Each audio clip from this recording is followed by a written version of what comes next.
Bonjour les amis, nouvelle vidéo aujourd'hui pour retrouver une personne qui, je pense, vous plaît énormément. Vous savez, le français, l'ancien député français Meyer Habib, qui ne loupe jamais une occasion, bien sûr, de cracher sur la France, bien sûr, de dévoiler son amour pour Israël, surprise évidemment pour nous tous, mais le plus surprenant et le plus énervant, c'est quand, il menace directement la France quand il insulte les Français, lui qui devrait être dissous bien sûr de sa nationalité, car il n'a rien de français, c'est avant tout un agent israélien. Mais juste avant de l'écouter, comme d'habitude, n'oubliez pas de vous abonner les amis, le pouce, le commentaire, le partage, le boost si cela est disponible, très important. Boostez les vidéos, n'hésitez pas à me rejoindre sur Patreon. Merci à tous les donateurs, bien sûr, tous ceux qui m'aident pour continuer mon travail. Et puis n'hésitez pas à me suivre sur Facebook, X, Instagram, TikTok. Aujourd'hui, je suis actif sur tous les réseaux sociaux. On l'écoute et on en parle juste après. Il y a quelques minutes, le président Macron vient de baptiser le nouveau porte-avions français, la France libre. Et je me pose une question.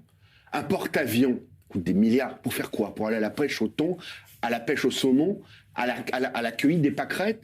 C'est pour battre les ennemis des démocraties, des gens qui tuent des femmes, des enfants, qui lapident des homosexuels, qui les jettent du 7e étage. C'est ça la réalité. Et nous, on tremble.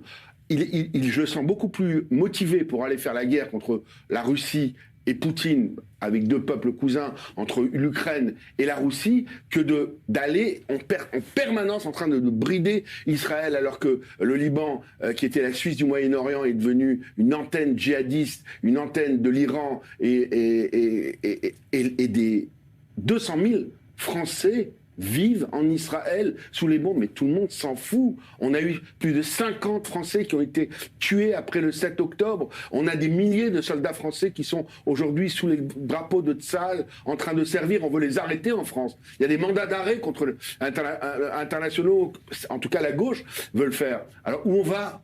La France doit se réveiller. La France de Jean Moulin, la France du général de Gaulle, la France de la résistance, pour voir qu'aujourd'hui Israël est en train de faire le sale boulot avec les États-Unis, la plus grande puissance du monde, et décapiter le terrorisme. Et c'est ça que j'attends de la France, de dire bravo Israël, on est à vos côtés. Et si tout le monde entier, et si tout l'Occident est aujourd'hui aux côtés d'Israël, aux côtés des États-Unis, je peux vous dire que ça irait encore plus vite. Mais vous savez ce qu'ils veulent? Ils veulent, c'est pour ça qu'ils tapent le Qatar, le Koweït, tous les alliés de la France. Il faut que vous arrêtez. Il faut arrêter. Regardez, il y a les troupes, au moment où je vous parle, il y a les soldats de Tsahal qui, Baruch Hashem, sont en train de rentrer de façon terrestre au Liban, envers et contre la volonté d'Emmanuel Macron. Il ne faut pas, au niveau de rentrée terrestre. Tsahal fera tout ce qu'elle a à faire pour faire en sorte qu'il ait la sécurité pour 10 ans, pour 20 ans, et bien au-delà. Et je vais vous dire quelque chose. Il y a des choses extraordinaires qui sont en train de se préparer. J'ai eu une discussion avec Benyamin Netanyahou, c'était, je l'ai pas souvent en ce moment, mais je l'ai eu dans la nuit de samedi à dimanche. Après cette guerre, vous allez voir les accords de paix, dans la continuité des accords d'Abraham, et avec des pays qu'on peut imaginer, avec d'autres pays que même personne ne peut imaginer. Wait and see. Parce qu'aujourd'hui, on retourne notre force de dissuasion, et le monde comprend aujourd'hui la force du peuple juif, la force d'Israël. Never again, c'est maintenant. Je tiens à rectifier bien sûr les propos de Meyer Habib quand il dit il y a 200 000 Français qui vivent en Israël. Il y a 0 Français qui vivent en Israël. 0. Les 200 Français qui vivent en Israël ne sont pas français. Ils ont un passeport français. Certains sont nés en France, mais cela ne veut pas dire qu'ils sont français. Donc il y a 200 000 Israéliens.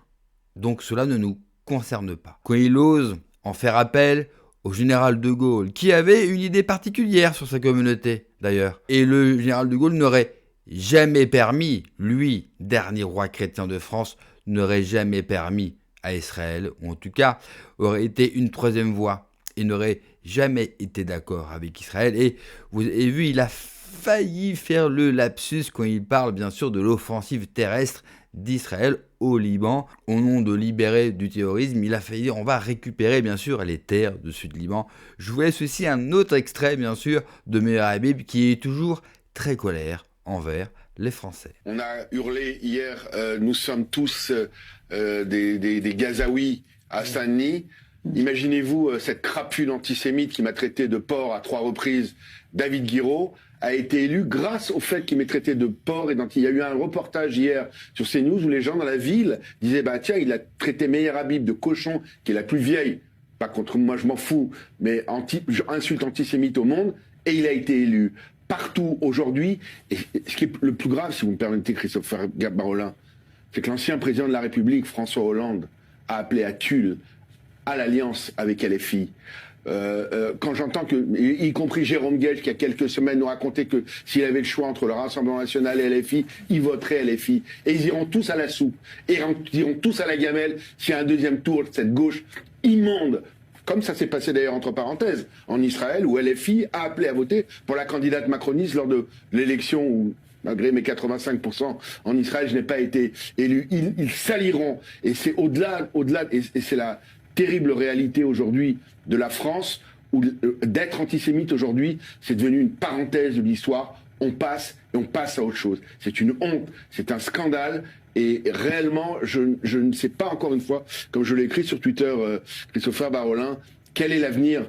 J'adore la France, c'est le pays qui m'a vu naître, c'est ma langue maternelle, et je suis attaché à ce pays, à ces paysages, comme beaucoup d'entre nous. Mais aujourd'hui, je ne suis pas sûr qu'il y a un réel futur possible pour les Juifs de France après, encore une fois, les résultats des élections et après les alliances entre ces soi-disant sociodémocrates, Jaurès, Blum, sont en train de se retourner dans leur tombe, Christopher Barolin. Quel dommage, bien sûr, qu'il n'existe pas une possibilité pour les Juifs de France, bien sûr, de vivre paisiblement en France. D'ailleurs, c'est marrant, parce que c'est la même chose que veulent les Français, c'est-à-dire vivre paisiblement et être maître chez eux, sans recevoir des leçons de la part des étrangers.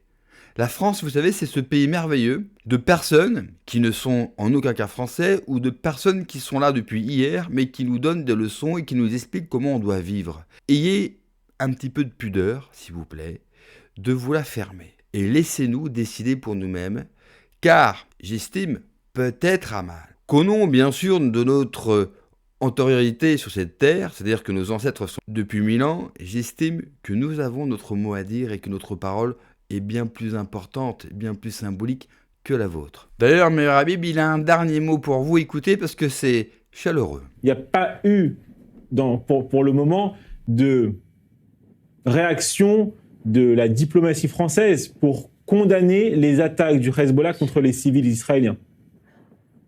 Ça fait longtemps que j'attends strictement rien de la diplomatie française.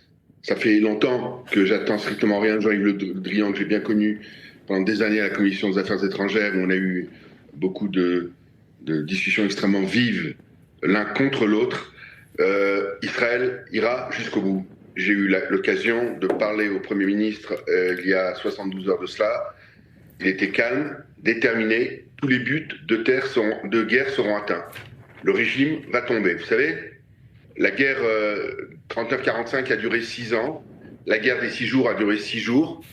Cette guerre peut durer 6 semaines, elle peut durer 6 mois. Elle ne durera pas 6 ans. On est il y a eu une personnalité qui s'appelle Benjamin Netanyahu qui a pris ses responsabilités. Et il ira jusqu'au bout. Mais imaginez-vous aujourd'hui que l'Iran, comme c'était à quelques encadreurs, soit nucléaire. Les missiles qui tombent aujourd'hui sur Tel Aviv auraient été évidemment interceptés, mais ils auraient été nucléaires et ça aurait été des dommages pour l'éternité, pour l'ensemble de la population israélienne. C'est ça qu'ils voulaient faire. Le monde doit comprendre. Alors au niveau des morts, depuis le début de l'année, ils ont tué à peu près en Iran 40 000 civils. Tout le monde se tait, tout le monde s'en fout. Il n'y a personne, ni à la République, ni nulle part. Là, peut-être, on est à 2-3 000 morts, ce qui est déjà beaucoup, mais principalement, ce sont des cibles ciblées. Et le monde nous dit, arrêtez, Israël ira jusqu'au bout. Il a comme allié la plus grande puissance du monde, qui s'appelle les États-Unis, et c'est une immense fierté pour ce peuple qui est né des cendres de la Shoah, qui n'a pas le choix de vivre et de gagner. Et aujourd'hui, c'est un exemple. Les gens m'arrêtent dans la rue en disant bravo, bravo Israël. Et les Iraniens, et le peuple iranien. J'étais à une manifestation dimanche dernier, avec, il y avait 10 000 personnes à Paris. Les gens acclamaient Trump, acclamaient Netanyahou. Vive Netanyahou. C'est lui qui a responsabilité. Il voudrait comprendre que s'il n'avait pas tapé d'abord le Hamas, puis après le Hezbollah, puis les Buipers, puis après les Houthis, puis après la Syrie, et maintenant, on n'aurait pas pu. Mais imaginez-vous que tout ça, Raphaël Hassine, aurait dû, à un moment donné, être contre Israël au même moment.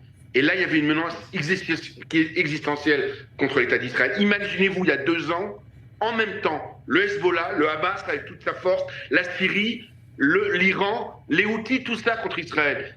Israël n'est pas invulnérable.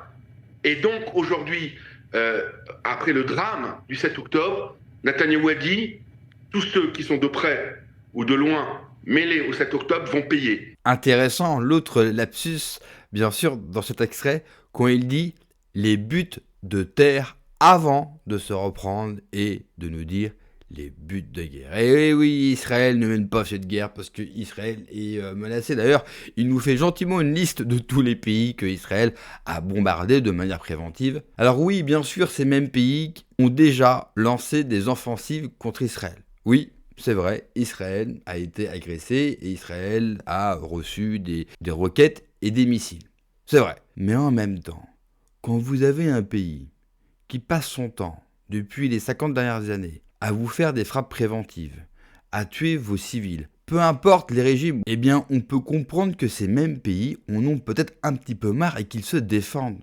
Enfin, je ne sais pas. Si la France recevrait de manière régulière des attaques préventives d'un autre pays européen, qu'est-ce qu'on ferait? Eh bien, on résisterait. Et n'oubliez pas que la résistance française en 40 était appelée par les Allemands des terroristes. Alors, nous faire encore le coup, comme vous l'avez entendu, de la Shoah, ce qui signifie pour eux qu'il n'y a que dans l'histoire de l'humanité qui a souffert, alors que tous les pays au monde ont été en guerre, ont été envahis, ont dû lutter pour leur survie depuis des millénaires, eh bien eux, se considérant bien sûr comme le peuple élu et le peuple le plus important au monde, il n'y a que bien sûr qui connaissent la souffrance. Pour finir, j'aimerais tellement que toutes ces personnes-là qui se disent françaises bien sûr, j'aurais aimé qu'Amir Habib mette autant de fougue, autant d'amour pour défendre la France qu'il le fait pour défendre Israël. Merci d'avoir regardé la vidéo les amis, n'oubliez pas comme d'habitude de vous abonner, le pouce, le commentaire, le partage, le boost de la vidéo. Prenez soin de vous, que Dieu vous protège. Allez, ciao.